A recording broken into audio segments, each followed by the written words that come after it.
Minnesota Vikings football set to unfurl this Sunday. Be there for the boom on the fan at noon as the Vikings and the 49ers. And my heavens, I've lived here since 1998. Paul Charch has been here all X amount of years of his life. We have some old school Vikings fans here who have been through 58 years.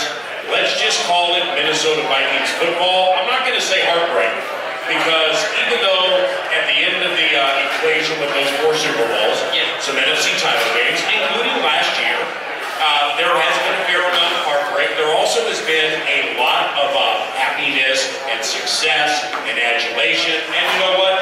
We keep coming back for more. Maybe season 58 provides the right answer. Well, let's remember that the Philadelphia Eagles were living this exact scenario. They had never won a Super Bowl. They had come close. They had gone to Super Bowls. They had lost Super Bowls.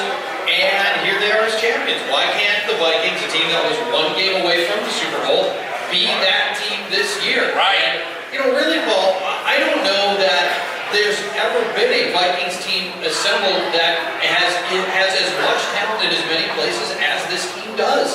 And this team is ready for what can be a spectacular season. It's been built extremely well by a front office. It's young, it's talented, loaded with playmakers. There is a lot of reason for optimism going into this season. But when you say that, specifically if you formulate that opinion on the broadcasting leader, KMAN, or on the narrowcasting leader, at Paul Charchian, the negatories, and some would say the objectives, are going to come at you with some offensive line-related terrorism out there. I'll respond this way. There isn't a team in the NFL that doesn't have their version of our offensive line. Every team has got some area of weakness, someplace in its ranks. Eagles ain't got no offensive line weakness. No, I don't mean offensive line. I mean somewhere on the team there is this problem position or positions that they've got. Where the Vikings are different than virtually every other team in the NFL is they're really, really good everywhere else except there. And that's not what every other team's got. Most of the teams are adequate most places. They got a good problem someplace. They got a handful of good players. The Vikings are sitting on a potentially historic level of defense. Triple years quality defense. And they've got a upgraded quarterback. They've got 2 good receivers. They've got a Dalvin Cook who was so good last year that at the time of his injury, he was number 3 in yards from scrimmage. This team is stacked everywhere else.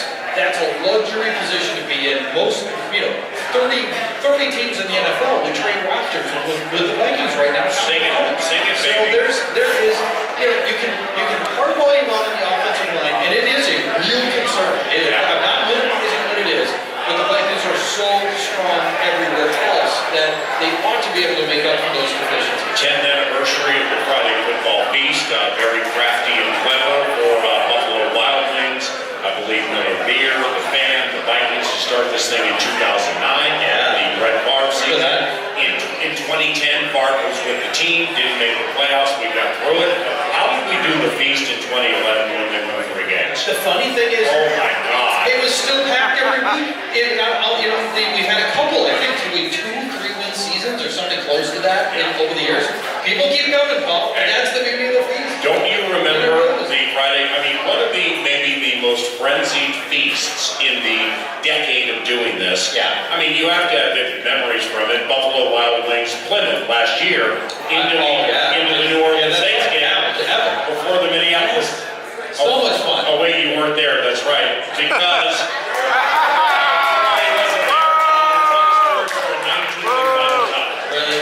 This is the final one? Because week 4 of the season, early in the 3rd quarter, Dalvin Cook goes down with an ACL. The co-host was so beside himself and so full of anxiety and negativity, he went to Expedia and booked a cruise to Turks and Caicos in January and missed the miracle. He was there for the wedding, he missed the wedding and attended the funeral at Philadelphia in the NFC title game. Wow. I mean, how do you explain yourself in front of these Vikings-loving rubes and rubettes? Only in this regard. And this has come up before. This was a group vacation, and that was the weekend I worked for the group. Of course it was. So I was like, you know what? I'm going to roll the dice. Yeah. And what difference is there?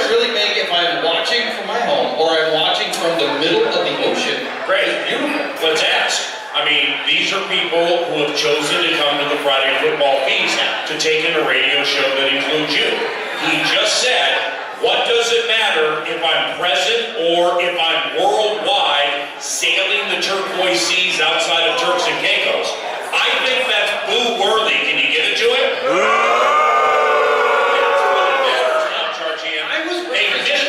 I was representing the Viking fan base of the world, where out in the middle of the Atlantic Ocean, you know what? Nobody else supported. I mean, you always have been an entrepreneur, no doubt about it. LeagueSafe.com, fanball.com.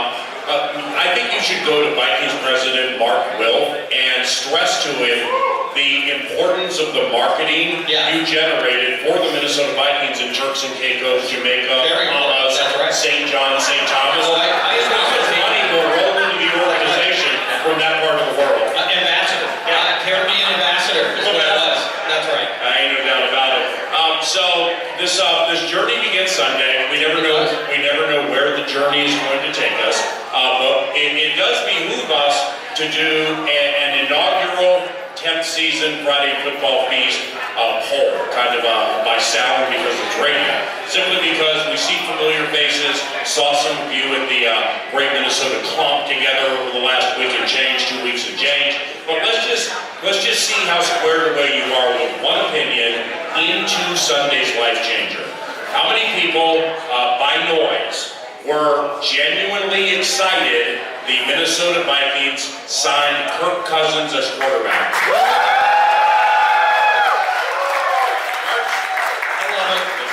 They get it. They have to come on. Not necessarily these people, because if they come to the feast, they're elite football minds. So they understand that we, for many reasons, upgraded a quarterback. We did. But when the Vikings doled out 3 and 84 promised after you started begging for the guy in December, that wasn't necessarily the opinion of Root Nation, right when we signed the man you call Cousins.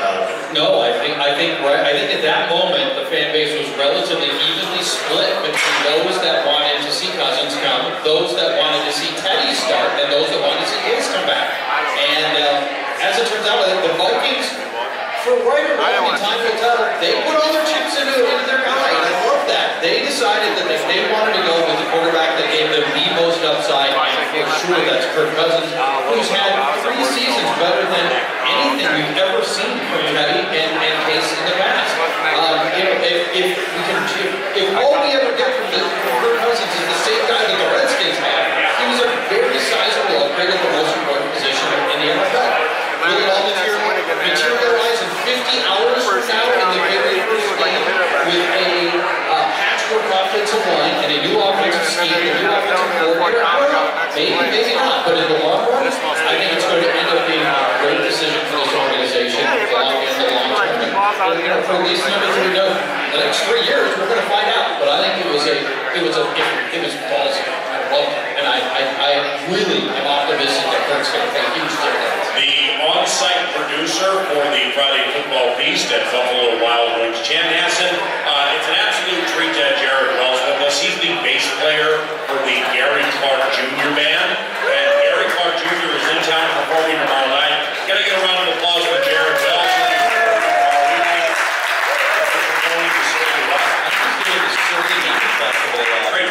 Great to have Jared. He'll be on bass tomorrow night. We'll be by Gary Clark Jr. The KFAN street team, ladies and gentlemen, a round of applause for them.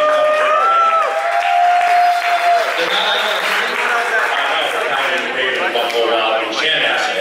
And the producer of 9 to Noon, Nordo, who is back at the Brian Heating and Cooling Studios, undoubtedly having a very good time.